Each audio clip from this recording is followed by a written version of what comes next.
So I'd like to invite Bijou on stage, but also all the brilliant speakers. But I'll leave it to Bijou to introduce them to you. Thank you, everyone, and please a big round of applause.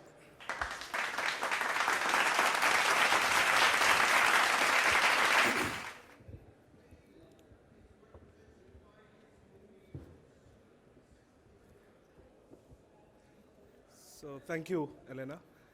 Good morning, everybody. My name is Biju Suresh Babu. I'm the open banking lead for a technology company called Fiorana, and your moderator for today. So it's really exciting to be here. We've got a very, very interesting panel or topic of discussion, and I'd like to welcome you all to the session. As you can see, we have a panel from some very, very large, well-established traditional banks, as well as Yolt, one of the very early, successful and very well-known TPPs. So without further ado, I would like to hand over to the panel to introduce themselves, starting with Paulina. Hello, everyone. I'm Paulina Evstifieva. I'm heading regulatory strategy at Deutsche Bank for digital, so I'm engaging in the lobbying and advocacy on the topics related, including artificial intelligence, open banking, blockchain, etc. Thank you, and my name is Sara Häger. I'm heading the open banking community in Nordea, consisting of about 5,400 third parties at the moment.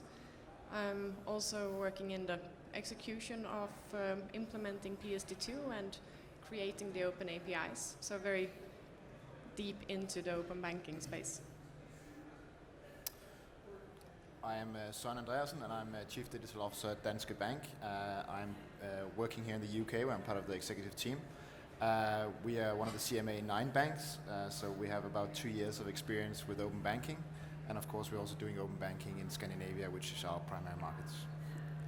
I'm Leon, Chief Business Officer at Yolt, and we have 2 years of experience connecting to the CMA 9 open banking banks, so we were the first TPP to be live with open banking. And I head up our Yolt Technology Services business, which is essentially also providing the API capabilities as a service to other businesses in the market to really empower everyone with open banking. And hi, I'm Caroline Ambrose. I'm accountable for open banking at Barclays, which for us means 2 things. One, how do we make sure we produce APIs to allow open banking connections with our third parties across both the UK and Europe? But then also, how do we think about it from our customers' perspective, and how do we think about what opportunities that open banking affords, and what can we bring to the market to help them with their day-to-day lives? Thank you for that. So just to kind of contextualize the conversation, PSD2 has been live for almost a quarter now across most of Europe. And when this started, so there's been a sea change in the way banks have approached PSD2. And this is what we see as a technology vendor, from some initially saying it's not really going to be a big deal, to some saying we're going to do the bare minimum to comply, to now many thinking of what they can do beyond compliance. So from a conversation starter standpoint, I think the first question is, what are the threats you see, each of you, as to the banks if they don't do beyond the bare minimum for compliance? I'd like to answer the threat of not acting proactively to not or to stay with the compliance and not move forward. For a bank, PSD2 compliance has been a huge investment, and it's been taking a few years, and we already now see that there are still many banks that are not yet compliant and that are still struggling to get compliant. And I think if you plan to stay with only compliance, then you will have made a huge investment to keep the license to operate that we as banks need. Yeah. But there are also several different commercial opportunities based on it that you can utilize on if you have made some strategic considerations in the beginning of the implementation. Absolutely. And just to add to that, I think I actually don't think that banks have just worked out that it's not compliance or it's only compliance. I actually think they worked that out a few years ago. Yeah. And the way a lot of them, and I can only speak from my experience at Barclays, but the way that we worked it out was we went and spoke to customers and we said, if you can do these things, what problems could we solve for you? And customers have got lists of answers to what that could be, right from make my day-to-day banking easier by putting everything in one place, right through to actually if I have financial difficulty, help me use my money more effectively, right through to I'm a business and I want to be able to do my accounts in a more efficient and effective way. So I think really anybody who still thinks it's a compliance game needs to go and talk to their customers, because they'll tell you there are opportunities to solve problems for them. And that's quite interesting. So again, you're from Barclays, big banks, and you've taken a very, I guess, marketing-driven approach to this. But there's a lot of banks out there, right? And everyone's not following the same model. But that's quite interesting. So if you look at what those opportunities are beyond compliance, what does that look like in terms of what the opportunities could be? Because there's many conversations in terms of marketplace or better interactivity. What does that look like? I think there's. I agree with Caroline that everybody is already thinking it's more than just compliance, but it's also very difficult to even comply. And I think UK is nice that it's a good example for rest of Europe being 18 months ahead with open banking. And PSD2 in mainland Europe, a lot of banks are still struggling, and we are as Yolt fighting with a lot of banks and trying to get on board and use the production APIs. But what we see, and also the questions we get from the Yolt Technology Services or the capabilities, is around SME lending is a very good opportunity. So lending in general, where you can get structured data from an API into your credit decisioning process and really streamline that process, and sometimes even lend to a business or an individual that you otherwise would not, because now based on the transactional behavior you can actually have a better prediction. And the other thing is a lot of traction now is getting on the payment side. So PIS is seen as a very viable alternative to credit card-based payments. And it's a trend where it's kind of almost funny to see that before everybody was using their acquiring bank, then everybody moved to Stripe because they were cheaper, and now everybody is seeing, well, it's still more expensive than PIS. So I think there's definitely those opportunities beyond compliance. Thank you, Leo. Maybe to pick up a few of the points that have been mentioned just now. So what PSD2 has done is that it allowed new entrants to the market and has said, okay, so apart from the banks now, we want third-party providers to get access to the accounts and to the information of the clients and to be able to initiate payments on their behalf. So which opened up a lot of opportunities for the new entrants, but then also the banks can take exactly the same role. So what has happened is that the way, of course, when PSD2 just came out, I think the first reaction perhaps has been of the banks, okay, so we need to make sure that we're in compliance, and then the bank started to investigate, okay, how can we take a role of the third-party provider ourselves, right? Because there might be a number of opportunities when you're taking this role to initiate a payment on behalf of your customers or for your customers as the corporates, for example. IATA is one of the examples that Deutsche Bank is piloting, is the push payments. So that's where we relied on the new requirements provided by the Payment Services Directive, where we are able to initiate payments upon the instruction of the customers purchasing the tickets, the airline tickets. So I think this is one of the examples, and clearly I can see a lot of use cases where the banks are moving towards in this direction, and clearly we're going to see more and more. But the reality is, yes, we are at the stage of the compliance, and that's what we need to nail down as the banking community. As you correctly said, it's our license to operate. So once it's done, then the question is, how can we build up on the basis of the rails that we have created for the open banking? How can we leverage that more further? And then the regulators' discussions around the open finance can help us building and leveraging this more. And I have to say, I really love that IATA case. It's so beautiful. Thank you. To speak about also an example that I can speak about publicly in Nordea, it's a big airline company that we are providing consumer financing through. So we've been building API solutions together with a third party, and now the airline is providing their services, and they're offering their customers, the consumers, to purchase their tickets with consumer financing then provided through the API. something that was previously form-based, file-based, is now more or less instant. And I think that's using the corporate clients that we have as an extended reach, so to say, to bring the possibility to get real-time data instead of batches. I think that is one of the absolute biggest opportunities going forward. I was here in London about 2 months ago in September for the Cybers conference, and stood here pretty surprised when Swift was standing up and saying that the file formats that the corporates are interacting with will die out.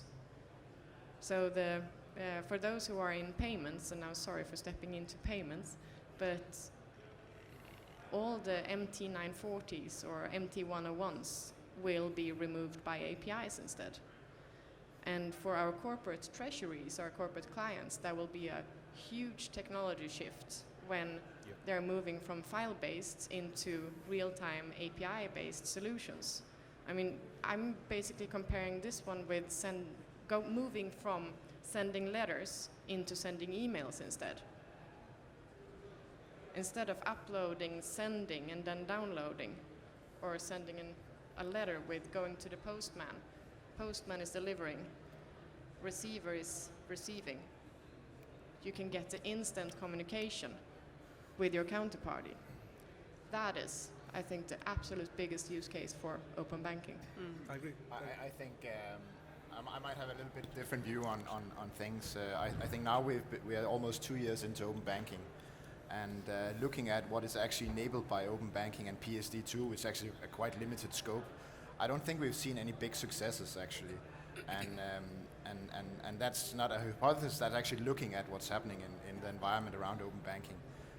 For me, I had big expectation. I think it's been quite a disappointment, to be honest. And reflecting on it, I can see that a lot of the tech companies that are trying things out within open banking are facing some challenges. I think the challenges they are facing is that the distribution is something that they have severely underestimated. How they actually gain momentum and traction? How do you get onto a user's phone? Most of our customers only use about 10 apps on their day-to-day basis. How they become one of those apps, it's very, very hard. I think the trust is something that we had probably underestimated, how much trust you actually need to gain with a client before they're going to get out your bank credentials. That's something that we have seen is a big inhibitor for a lot of our clients to actually start using open banking. They trust the banks, but they don't necessarily want to give it to a third party. So I think those things are actually making it, not obvious things, but things that we can see are actually inhibiting the spread of open banking. And then the business models. With account initiation or payment initiation, account aggregation, you can only do so many limited things. And I think looking back at the last 2 years, we haven't seen anything that's really gained traction. And the things that we are seeing gain traction, like Yolt, you could do before with screen scraping. And if it made sense, you would probably have done it before with screen scraping. So, but again, this is only the beginning. And I think we have great things to see eventually from open banking. And also the way it's increased the level of maturity with banks now working with APIs. Yep. We're seeing some commercial models like the one you're mentioning appearing, but open banking itself and PSD2, I haven't seen any big changes and threats or opportunities based on that, to be honest. Because I agree and I disagree with you. So I agree with the fact that open banking is the start of a trend. So it's opening up your payment accounts, which the scope is too narrow. But then we will move into open finance, which also the FCA is leading, and eventually we'll move to open data so that you can also get your energy consumption and get everything on the API. I think then you're moving to a space where you can really provide a full picture to your customers.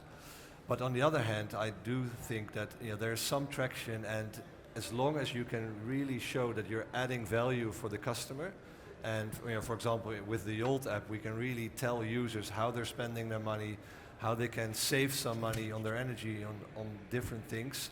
And if that's a clear use case for a user, then it doesn't matter if indeed it's open banking behind it, if it's screen scraping, if the technology itself doesn't matter. You need to solve a problem for your users.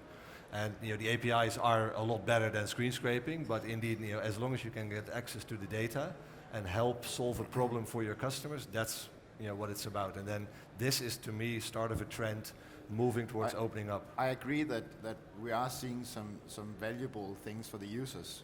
What I'm talking about is business models, because the fact that you can aggregate and you can create better financial management tools, we're just seeing the bar getting raised, and right now we're seeing a lot of the banks are actually incorporating that in their own apps. I mean, we're already aggregating most of the several hundred banks onto our mobile app and providing financial management tools as well. So you're just seeing the bar getting raised, but it's not as such creating a revolution in my mind. It's raising the bar for the service we can provide to customers. I think that's all very fair. I think anyone who thought that open banking was going to be a revolution, actually, I think was mistaken. But I do think we are seeing an evolution. Evolution. And so I think two points to add, and I agree and disagree with all of the points. One, we should feel really proud, I think, in the UK. We've built something from scratch. We've got over 100 third parties providing new and interesting products and services to customers, and somewhere between 1 million and 1.5 million customers using it.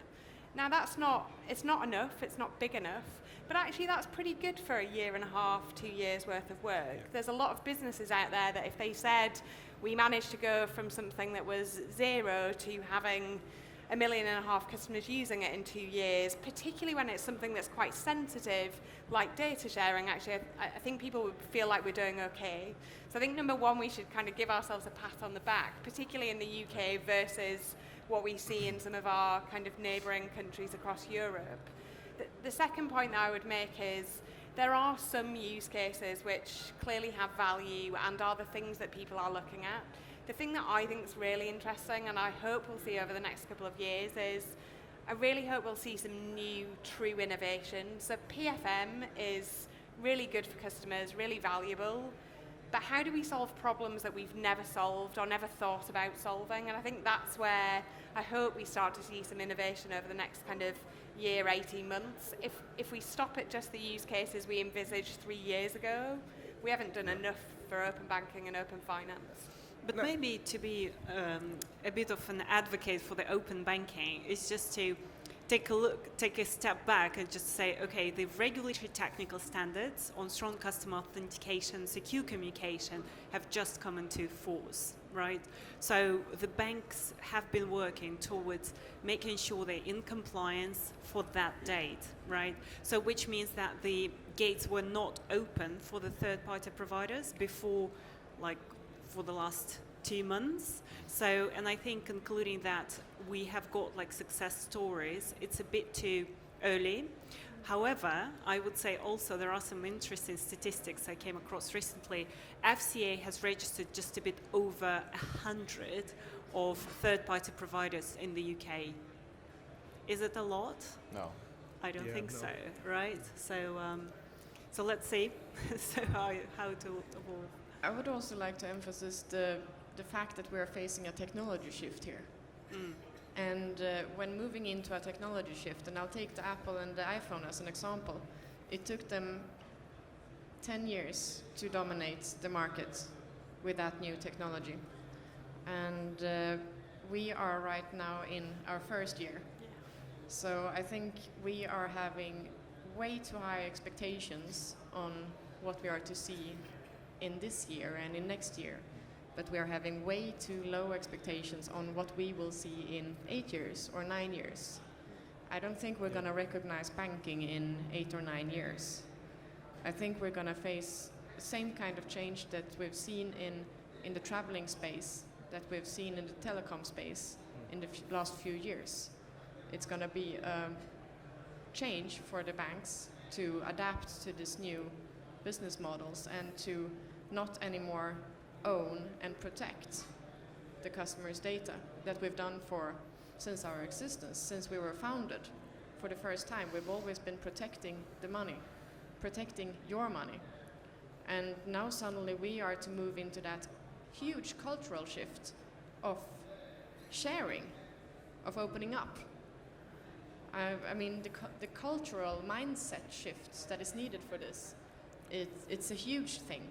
And it's not to be underestimated that we need to change this in the banks and to work with it, still in a safe manner, because it's about all our money. And that's what we are using every day to enable our lifestyles and to enable our lives and our families. So data is key, trust is key. Now, one of the sea changes we saw was, I guess, GDPR started off last year, where banks were thinking it's my data. And I think that shift happened to saying it's not yours, it's actually the customer's data. And you need to let the customer do what he or she wants to do with it. Coming back to the point about distribution, which is still a bit of an issue, I guess part of the question out there is how much is trust versus convenience. Customers will do a lot for convenience. Now that's coming back to the use cases themselves, right? So a lot of people still don't know about open banking. I mean, no one goes out to buy open banking. It needs to be fairly pervasive in the way it kind of spreads across. Now, Barclays is a good example of how you've done it. Yours is a very specific open banking proposition, I guess. From that standpoint, how do you see the use cases evolving? So we mentioned SME lending, that's very, very corporate. A lot of the ones the general public get to see are B2C use cases. How do you see that evolving? B2C versus B2B, corporate versus retail. Exciting use cases. Anybody? So I think we touched on it a little bit. I think I'm going to answer a couple of questions because I think there are a few points in there. So first is the kind of value or convenience versus trust. Yeah. I think we shouldn't underestimate we need both. So first and foremost, we've got to see use cases which demonstrate value. And we see customers engage in propositions and then they stop engaging with them because they say there's not enough value. We're actively seeing that in the open banking market today. Okay. So that's number one. And that's a mandatory thing. Customers expect that. They won't come and work with third parties or banks if they don't see that value exchange.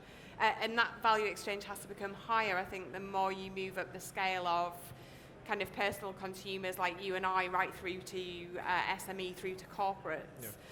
But then the second point is trust has to remain. So at the moment, customers feel that trust. They feel the trust because the bank's engaged and involved. And over time, they will grow trust in the brands, the third-party brands, etc. But we've got to, at all costs, make sure that that trust continues by making sure the ecosystem is safe and secure. Because the moment that something goes wrong within open banking, that's the moment where customers will start to change their attitudes towards data sharing. And we saw that with things like Facebook, Cambridge Analytica. It's very easy to say that we've got trust, but it's very, very easy to break that trust. So I think, value absolutely needed, but trust, we can't take it as a given. It has to be something that we continue to earn. And then in terms of use cases, I think, as you were saying, that there are some very obvious ones. Aggregation, PFM, that's being done by lots of people. We're doing it at Barclays. Leon's doing it at Yolt. We're doing it at Danske. We're doing it across lots of different places. The question will be who makes it the most valuable for their customers. You've then got a whole set of lending use cases, which I think are really exciting, actually. I think you could start to see some changes in the way that lending are done to different segments of customers. Then you've got SME and business. That exists today. It's just not API driven. So I think the point, Sarah, you were making is we're going from something that's a little bit old technology to something that is new, quicker, and should allow further innovation off the back of it. And then I think there's a bucket of kind of what I describe as other, which is those problems that I describe, which I haven't even thought of yet, which are the things that customers think we could solve. So an example might be, we know a lot of mums and dads spend a lot of time working out what money to send to who from a school perspective, like how do they pay for clubs, how do they make sure that their children's kind of school life works and exists. Yeah. Well, why can't open banking solve that for them? We couldn't solve it before. It was harder. It was clunky. You have many different bank accounts, different people with different accounts, different places. But maybe that's an interesting use case. So that other bucket, I don't know what's in there, but I'm hoping there is a whole set of wonderful brains out there starting to think about what can we do from an open banking perspective. And it shouldn't be the three that we always talk about. It should be the new and interesting stuff. So I hope that helps. Yeah, absolutely. So and you spoke about Facebook, right? So the Facebook scandal was a very interesting one, but Facebook bounced back. So they lost trust, but they bounced back. And today, there's talk about Facebook, Google, everybody getting into the open banking world. Is that a concern? We have some big banks here. I think we can handle that one either as a challenge or a threat or as an opportunity, because they will need a bank partner to work in the financial industry. We have seen how Amazon is supplying their customers, their corporate customers, with financial solutions, with cards, with Amazon Pay, with Amazon Securities, with Amazon Insurances, etc. So they are, I would say they are actually pretty smart in tapping into banking without being a bank. Big bank, yeah. Skipping out on all the regulations that we as banks are burdened with and that we are to continue with. I agree. That's what we're seeing. Apple is doing the same. They partnered as well, and I think that's the way we are going to see the trend going forward. That it will be a big tech partnering with a bank, and we'll also see smaller techs partnering with banks, because running a bank is not easy. It's actually very, very hard. The regulatory environment is insane. Even if you are a Facebook on Apple, it is very hard to run a bank. And I don't think they're interested in having a banking license. I don't think they see enough value in that. And I think we're seeing the same with smaller tech, that they're partnering with bank, because back to your question about trust, it's a good way to gain trust to partner with a bank. Then you get a big fat stamp on it, which people know. And it's also a distribution model. Banks have customers already, so it's a way of actually gaining distribution to clients instead of having to acquire them yourself, which is very, very hard. So we're seeing that all over the space. So I'm going to come back to that, Svante. So before, we've got about 50 minutes more to go, so I want to open up for questions. So please are sending them through if you have questions for the panel over the app. Yeah, I was just going to say, I agree that 3 years ago it was fintechs were going to disrupt banking and change it, and now they're actually going to improve banking, collaborating with the banks. I think that's a big mindset change. And on the evolution factor, I was just thinking of, anecdotally, I moved away from London like 8 years ago, and now I travel back here a lot, but I still use my Oyster card, and I feel like a dinosaur because everybody's using contactless and their Amex card and their phones. But that's also been an evolution. So contactless wasn't, everybody was using it on day one. It took also 5 to 10 years before everybody was using it, and now Oyster, yes, it's used for tourists and people like me who archaic. Yeah, exactly, archaic. So you're a dinosaur. So I think that's really where the stage we're at. So I agree indeed that there's a lot more that we will see that will come, and maybe as an example in the future, actually my debit card or my bank account can actually prevent me from spending something that I might not want to spend if I have had a pub night and I want to get some more money from the ATM, and I set a rule to myself like, hey, don't do that. So you can actually almost subconsciously help people to be smarter with their money. I think that's the where it should go. But I think just to pick up the question that you asked about the trust, I think it's a really interesting question, because if you look into some of the solutions that came out before PSD2, so they allow the customers to use, or vice versa, the customers would allow their representative third-party providers to use screen scraping, which means that they would give away their credentials to the third-party providers. So I always would wonder who on earth, you need to have like such a great level of trust to the institution, which isn't your bank, to give out your credentials. So which tells me that sometimes customers prefer convenience, and then yes, the brand recognition, etc. So that work in favor of certain companies that allow that. But then PSD2, what has done is that actually it has brought more protection to the customers, right? So I think now talking about open banking and the trust that the PSD2 will help to create, that's exactly one of the objectives, right? Is to enable this innovation for more companies to get into this space, just because all of this procedure, security, authentication is so highly regulated for everybody now, not just for the banks, but also for third-party providers, that it makes using, those new entities quite, secure and protected for the customers, which will definitely define further, trust in the system. But to be honest, most customers don't know the difference. They download an app and they really, I mean, That's if you ask fair, somebody down on the street, Yeah. they would not know what open banking is. Exactly. So for them, it still feels like they're giving away their credentials to a third party. Well, yeah, so But this for- is exactly the point, sorry, it's just what to make, is exactly that the customers, they wouldn't know, although this now kind of regulators have taken care to protect them.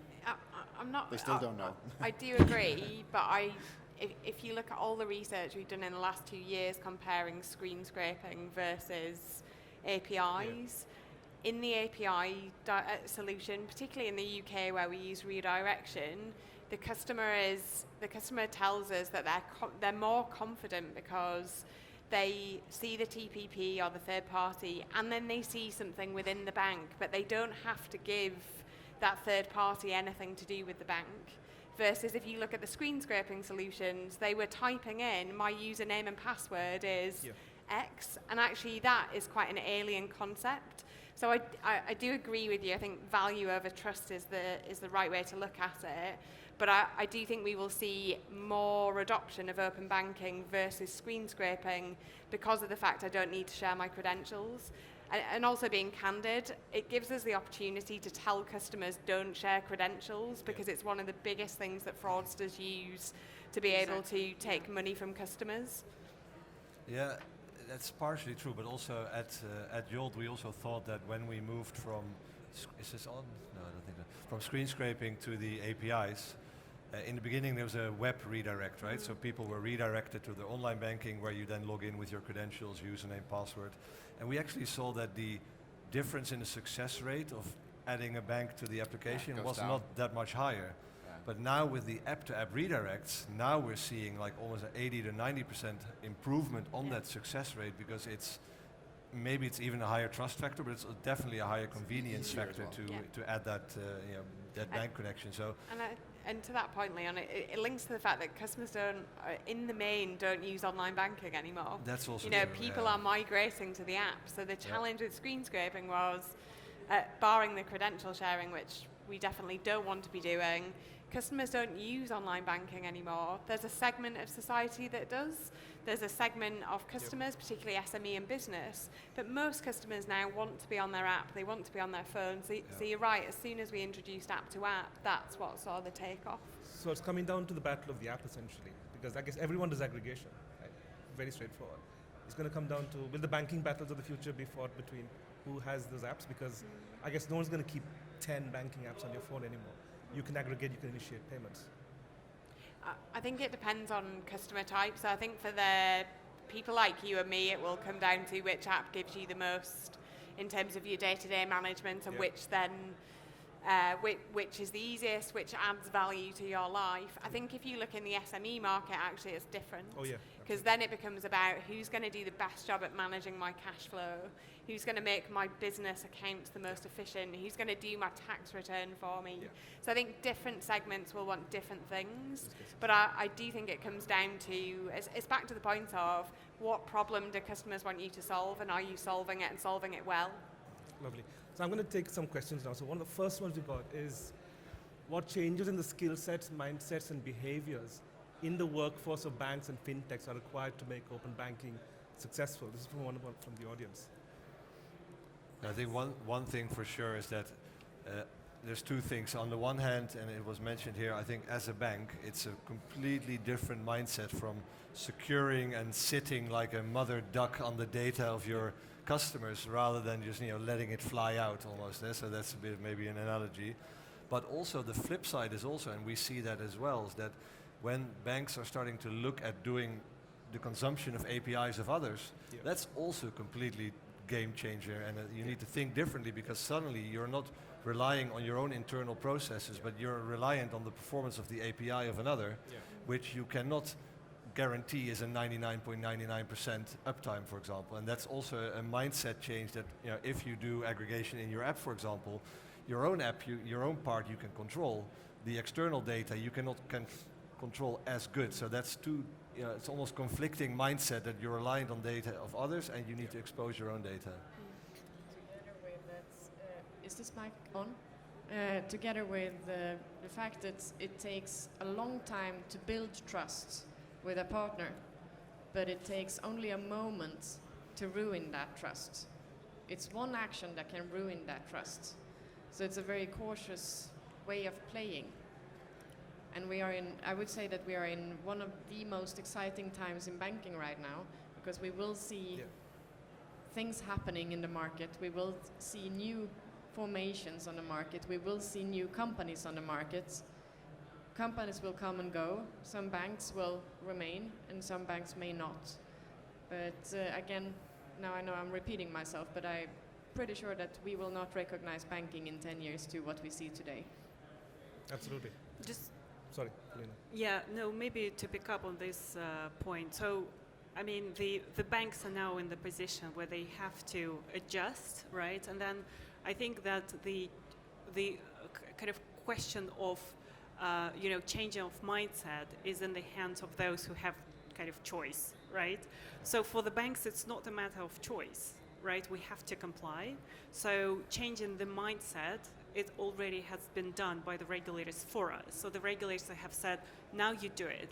So because we have not been talking about open banking like 3 years ago or 5 years ago, and the reason for it, why?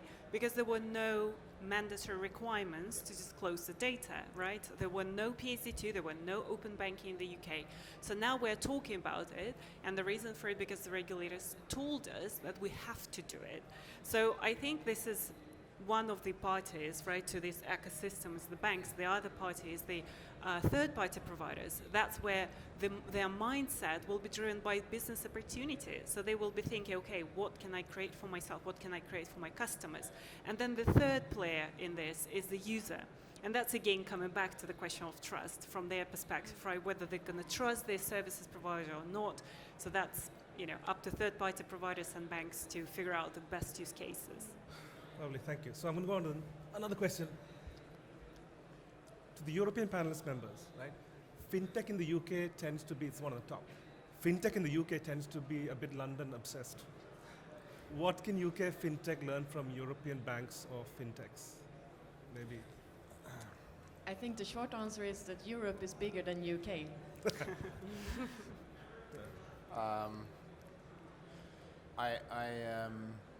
I don't know if I agree with that statement, but especially in Sweden, we're actually seeing quite a bit of growth within open banking and fintechs right now. Yeah. But I think what I'm seeing is that the regulatory barriers are quite high still.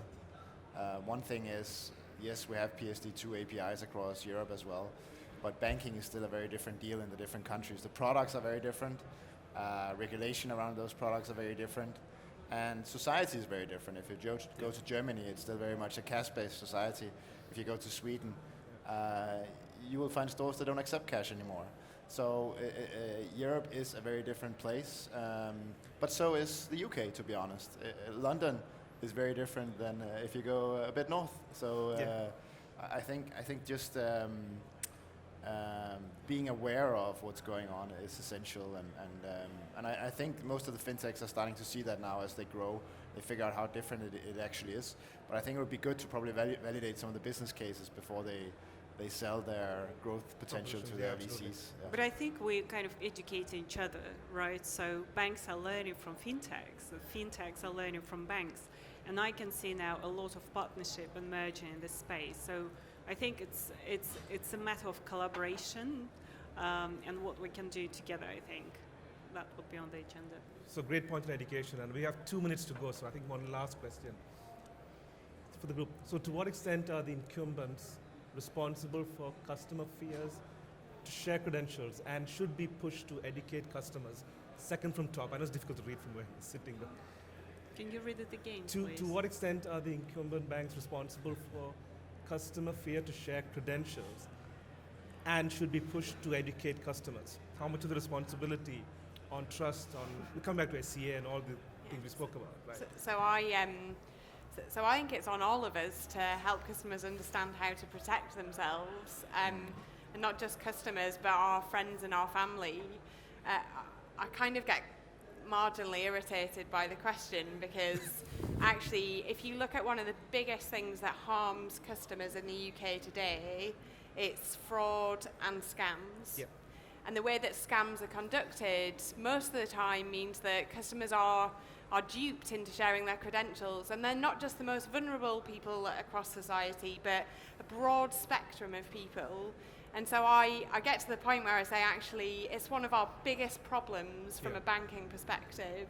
And therefore, it's down to each and every one of us, whether we're in a bank, whether we're in a fintech, whether we work for global telecoms. We need to help educate customers that some things are real and true, and some things are people trying to do something bad. And we need to help them recognize what that looks like. And I think not sharing credentials is just one of them. Yeah. If you look at PIN numbers, we all know the rule that says don't share your PIN number with anybody. Exactly. Everybody knows that. If we could get to the point where we could make that rule set a little bit bigger so that everybody knows the 3 things they do are don't share your PIN, don't share your credentials, and we'll never ask you to move your money from one account to another, actually that would be a hugely positive thing. So I'm not sure it's incumbents, and I'm not sure that it's about fear. I think it's about we need to educate people. Super. Yeah, maybe just a small thing. I think we're in a complex situation now because up until PSD2, all banks had in their terms and conditions, don't share your credentials. And then PSD2 came in, and now actually you are allowed to share your credentials with trusted third parties. But how does customer know if it's a trusted third party? Plus, for years and years and years, people in the banks have told their customers, don't share your credentials. And then now suddenly it's actually in the terms and conditions. Agreed. And within the banks, we see that our customer care to date still gets a lot of questions like, I'm told not to share, can I share? So it's a complex... And that's why I think open banking is really powerful. API driven means we use newer technology and we don't have to share credentials. Like win-win for everybody. Agreed. Lovely. Listen, we are out of time. So Caroline, Leon, Sren, Sarah, Paulina, thank you very much. Please a lot. join me as we give a round of applause to the panel.